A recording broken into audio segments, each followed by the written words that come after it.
तो एपिसोड की शुरुआत में हम देखते हैं कि हाकू अपने बाल खोल देता है, जिस वजह से वो एक लड़की की तरह दिखने लगता है, जिसके चलते वो जंगल में जाकर कुछ पौधे तोड़ने लगता है। लेकिन तभी एक स्पैरो आकर उसके कंधे पर बैठ जाता है और तभी वो स्पैरो जाकर आगे उड़ने लगता है और हम देख पाते हैं कि उस जगह पर नारुतो भी लेटा हुआ था और उसका हेडबैंड देखकर हाकू को याद आता है कि ये तो वही कोनोहा निंजा है और हाकू नारुतो के पास जाने के साथ ही उसकी तरफ अपना हाथ बढ़ाने लगता है। सीन शिफ्ट होता है और हम लोग देख पाते हैं कि बाकी के सभी लोग नाश्ता कर रहे थे और ताजुना कहने लगता है कि अगर नारुतो यहाँ पर नहीं है तो पूरी रात बाहर ही रहा होगा और साकुरा कहने लगती है कि वो तो अब तक पागल हो चुका होगा क्योंकि वो अंधेरे में भी ट्रेनिंग करता रहता है, मेरे हिसाब से तो शायद वो मर ही चुका होगा।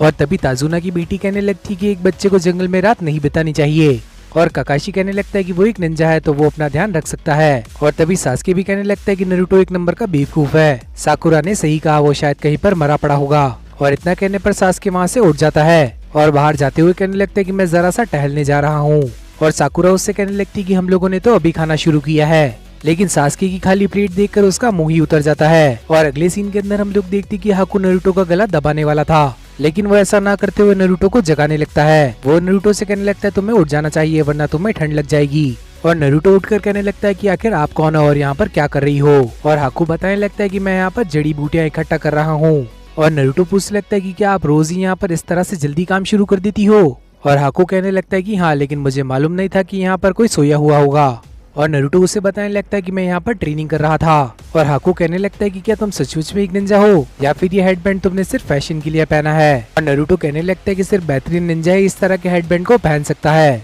और हाकू उससे पूछने लगता है कि क्या तुम किसी खतरनाक चीज के लिए ट्रेनिंग कर रहे हो और नारुतो कहने लगता है मैं अपनी स्किल सुधार रहा हूँ ताकि मैं और भी ज्यादा ताकतवर बन सकूं और हाकू उससे कहने लगता है कि तुम तो पहले से ही काफी ज्यादा ताकतवर लगते हो तो आखिर तुम्हें और भी ज्यादा ताकतवर क्यों बनना है और नारुतो कहने लगता है कि ताकतवर बनने के साथ ही मैं सभी लोगों की इज्जत पाऊंगा, लेकिन एक इंसान ऐसा भी है जिसके सामने मैं अपने आप को साबित करना चाहता हूँ और हाकू पूछने लगता है कि क्या तुम ये ट्रेनिंग उसी इंसान के लिए कर रहे हो या फिर खुद के लिए और हाकू की इस बात का जवाब तो नारुतो के पास भी नहीं था और हाकू हंसते हुए नारुतो से पूछने लगता है कि क्या कोई ऐसा इंसान है जो कि तुम्हारे लिए काफी ज्यादा खास है और नारुतो कहने लगता है कि आखिर तुम क्या कहना चाहती हो, मुझे कुछ भी समझ नहीं आ रहा और तभी हाकू अपने फ्लैशबैक में चला जाता है जब वो एक बच्चा था। हाकू एक सड़क की कोने के अंदर बैठा हुआ था और तभी वहाँ पर एक आदमी कचरा डालकर चला जाता है और हाकू उस कचरे के अंदर कुछ खाने का ढूंढने लगता है, लेकिन खाना ना मिलने पर वो एक ब्रिज के किनारे बैठा हुआ था और तभी उस ब्रिज पर जाबुजा आता है जिसके चलते ये दोनों ही एक दूसरे की तरफ देखने लगते हैं और इसी के चलते हाकू उस फ्लैशबैक से बाहर आ जाता है और नारुतो अपने मन में सोचने लगता है कि आखिर वो क्या सोच रही है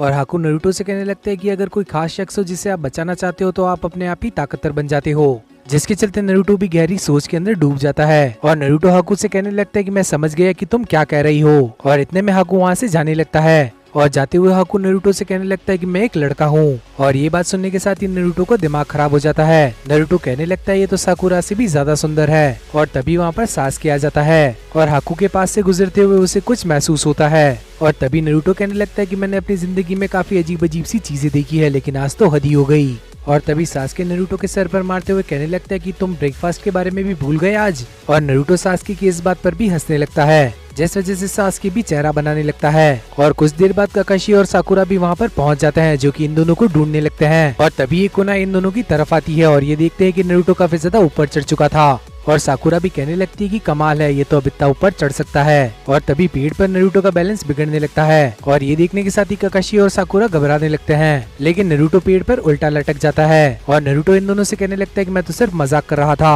और तभी साकुरा कहने लगती है कि हमें तुम्हारी चिंता हो रही थी, लेकिन उसके अंदर की साकुरा कहने लगती है कि तुम्हें काफी ज्यादा मार पड़ेगी और तभी काकाशी कहने लगता है मुझे ऐसा लगता है कि कुछ बुरा होने वाला है और तभी नारुतो की पकड़ पेड़ से छूटने लगती है और ये देखते हुए काकाशी और साकुरा फिर से घबराने लगते हैं, लेकिन तभी सास्के आकर नारुतो को पकड़ लेता है और सास्के कहने लगता है कि तुम बेवकूफ के बेवकूफ ही रहोगे नारुतो और साकुरा कहने लगती है तुम काफी ज्यादा कमाल के हो सास्के और अगले सीन के अंदर हाकू जाबुजा से कहने लगता है कि तुम काफी ज्यादा जल्दी ठीक हो रहे हो और अगले सीन के अंदर हम लोग देखते हैं कि नारुतो और सास्के पेड़ के काफी ज्यादा ऊपर पहुंच चुके थे और सास्के कहने लगता है कि चलो यहाँ से चलते हैं और नारुतो भी उसकी बात पर हामी भर देता है जिसके चलते ये दोनों ही ताजुना के घर पर पहुँच जाते हैं और ताजुना इन दोनों को देखकर कहने लगता है तुम्हारी हालत तो काफी ज्यादा बुरी लगती है और नारुतो कहने लगता है कि हम लोगों ने कर दिखाया, हम पेड़ के ऊपर पहुंच गए और काकाशी कहने लगता है कि काफी ज्यादा अच्छा है, कल से तुम दोनों भी ताजुना की प्रोटेक्शन करोगे और खुशी के मारे नारुतो सास्के के साथ ही जमीन पर गिर जाता है और सासके भी कहने लगता है कि तुम बेवकूफ के बेवकूफ ही रहोगे, जिसके चलते सभी लोग हंसने लगते हैं। और ताजुना भी कहने लगता है कि कुछ ही दिनों के अंदर ब्रिज भी पूरा हो जाएगा।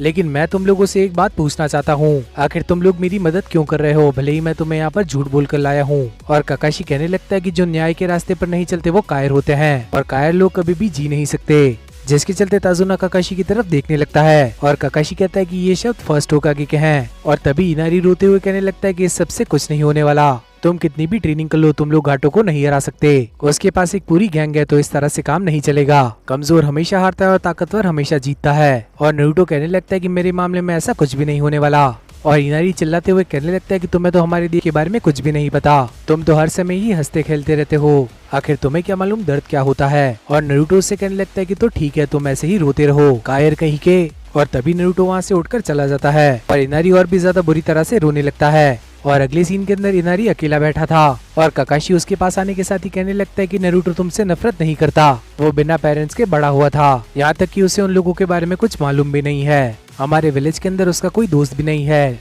लेकिन आज तक मैंने उसे रोते हुए कभी नहीं देखा। शायद वो रो रो कर थक चुका है। वो भले ही छोटा है, लेकिन उससे मालूम है कि स्ट्रांग होना क्या होता है, बिल्कुल तुम्हारे डैड की तरह। और फिलहाल नारुतो से बेहतर तुम्हें कोई नहीं समझ सकता। और जो शब्द उसने तुम्हें कहे थे वो अपने आप को काफी बार कह चुका है। और अगली सुबह काकाशी साकुरा और सासके के साथ ताजुना के साथ जाने लगता है। और नारुतो उनके साथ इसलिए नहीं जाता क्योंकि वो सो रहा था। और गाटो जाबुजा से फोन पर कहता है कि आखिर तुम वो अधूरा काम कब पूरा करोगे। और तभी जाबुजा फोन को ही तोड़ देता है और वो हाकू से पूछने लगता है कि क्या तुम तैयार हो। और दूसरी तरफ नारुतो भी अपनी नींद से उठ चुका था और उसे मालूम चलता है कि सभी लोग उसके बिना ही चले गए। और तुरंत तैयार होने के साथ ही वो ब्रिज की तरफ निकलने लगता है, लेकिन रास्ते में उसे कुछ दिखाई देता है। और दूसरी तरफ किसी ने ताजुना के वर्कर्स की हालत काफी ज्यादा खराब कर दी थी। और हम देख पाते कि ताजुना के घर के बाहर गाटो के 2 आदमी खड़े थे। और तभी ब्रिज के पास भी काफी ज्यादा कोहरा छाने लगता है और काकाशी कहने लगता है कि सासके साकुरा तैयार हो जाओ। और अपनी पोजीशन लेने के साथ ही साकुरा पूछने लगती है ये जाबुजा ही है ना, क्योंकि ये उसका हिडन मिस जुत्सु लग रहा है।